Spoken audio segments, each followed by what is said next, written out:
Bueno, aquí ya hablaste de la secundaria Constituyentes de Querétaro, luego el CEBETIS o CECIT, que finalmente ya se creó, el doctor Arrington, me imagino que lo mencionaste. Ahora vamos a hablar, o platícanos sobre el tecnológico, ¿no? Creo que por ahí Arrington mandó una idea, Arrington, ¿no? Hablar del tecnológico de Cerro Azul, Veracruz, en realidad esa idea empezó a germinarse cuando el doctor Eduardo F. Arrington fue a inaugurar el CEBETIS el CECIT 162. Cuando estábamos inaugurando ese edificio que nos llenó de esta edificación, que se construyó muy rápido, nos dijo que el siguiente paso era un tecnológico. Pensar en una escuela de estudios superiores en aquel entonces, en el año del 73, pues era soñar demasiado. Pasan los años, y el gobierno federal, al ver que el tecnológico de Ciudad Madero, que era el que le daba cabida a todos los alumnos que salieron de las preparatorias del norte del estado de Veracruz, ya era insuficiente. Ya apenas el cupo era para alumnos del estado de Tamaulipas, del sur del estado de Tamaulipas. Con eso, el gobierno federal empezó a estudiar la posibilidad de hacer un tecnológico en el norte del estado de Veracruz. Y buscó en dónde podía hacerse. Quedaron seleccionadas 6 poblaciones. Una, Poza Rica, Tuxpan, Cerro Azul, Naranjos, Tantoyuca y Tempual. En cualquiera de esas 6 poblaciones podía construirse un tecnológico. Al enterarnos de eso, a una cita que fuimos con los de la Red de Educación Pública, los tecnológicos del país, al darnos esa noticia, pensamos que Cerro Azul llenaba todos los requisitos y toda la estructura educativa para que se hiciera ese tecnológico en Cerro Azul.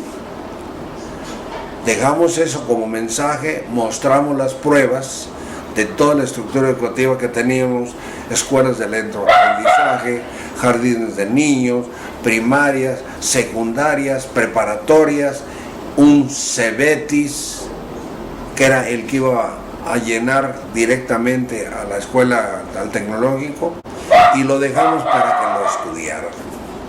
A la vuelta de los meses nos vuelven a citar y nos dicen que la creación del tecnológico de Cerro Azul se han descartado 4 poblaciones y que nomás 2 poblaciones llenaban el requisito por la infraestructura educativa de que ahí se puede hacer el tecnológico, y que eran Poza Rica y Cerro Azul. Poza Rica, una población de más de cerca de 500,000 de habitantes. Cerro Azul con una población entre 40 y 50,000 habitantes. Pensamos que era difícil lograr que en Cerro Azul se hiciese tecnológico. Lo único que sí, que la desesperación de la gente de Poza Rica, cuando les iban a hacer un CECIT, ellos no lo quisieron. Se les olvidó que esa era la clave para hacerles el día de mañana un tecnológico. Posteriormente, les hicieron también un CEBET y un CECIT como a nosotros. Pero también era tanta su desesperación que la Universidad de Veracruz empezó primero con estudios preparatorios en Poza Rica y después ya se formaron facultades de ingeniería, de medicina, de leyes, y entonces ya había una universidad en Poza Rica. Fue el punto que nosotros nos agarramos para decirle a los que estaban en la Secretaría de Educación Pública que no era posible que centralizaran tantas escuelas en una sola ciudad. Ya había una universidad, ya iba a hacerse un poli a través de un tecnológico, iban a ser problemas estudiantiles. Ya los alumnos del CEBETIS de Poza Rica ya habían entrado en problemas estudiantiles y no era posible que centraran todo en una población. Cosa que nos dijeron, bueno, dejémosle para que el día del mañana podamos decirle en dónde nos vamos a hacer esa escuela. Y la sorpresa que nos dieron después, a los 3 o 4 meses, fue que la Secretaría de Educación Pública había escogido a Cerro Azul para que ahí se hiciera el tecnológico, con algunas advertencias, como fue: una, no comentar nada en lo absoluto de que se iba a hacer en Cerro Azul. El otro requisito es que ustedes tienen que aportar también, como iniciativa privada, toda la construcción de la primera etapa. Les preguntamos que cuánto nos iría a costar esa aportación de la primera etapa. Nos dijeron que el último tecnológico que habían construido había sido en Baja California y que ahí habían aportado 50 millones de pesos. Pero como el peso mexicano había ido sufriendo varias devaluaciones, que posiblemente a nosotros nos tocaría aportar 150 millones de pesos. Nosotros estuvimos de acuerdo que buscaríamos la forma legal de garantizarles esa aportación, y ya nos dijeron que más adelante nos dirían la fecha que ya podíamos hablar del tecnológico. Al hablar de eso, para poder convencer, tuvimos que abocarnos a gente que quería mucho Cerro Azul y que están muy conectadas en el gobierno federal.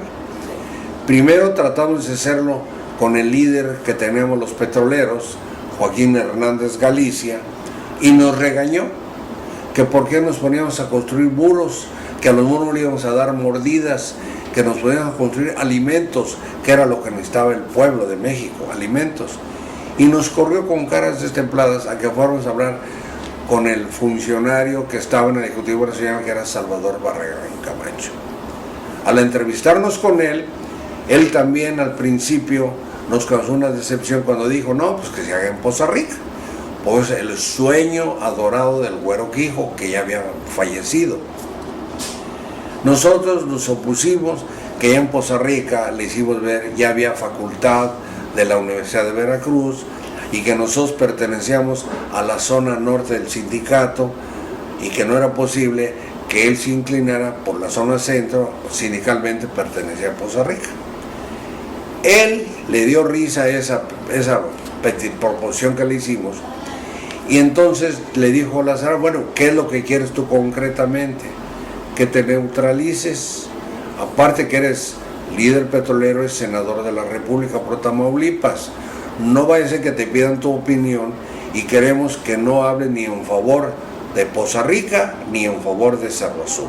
Neutralízate y déjanos a nosotros movernos.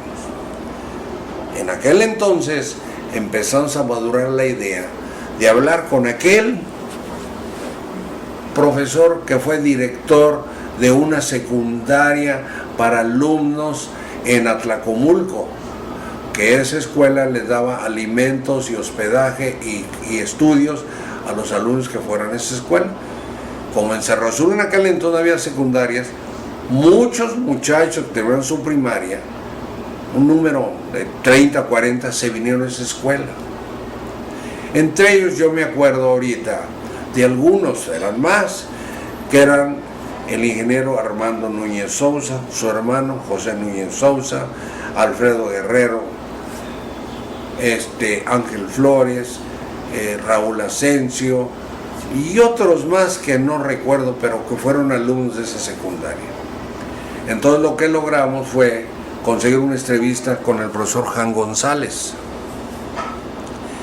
a través de condiscípulos de ellos, que una profesora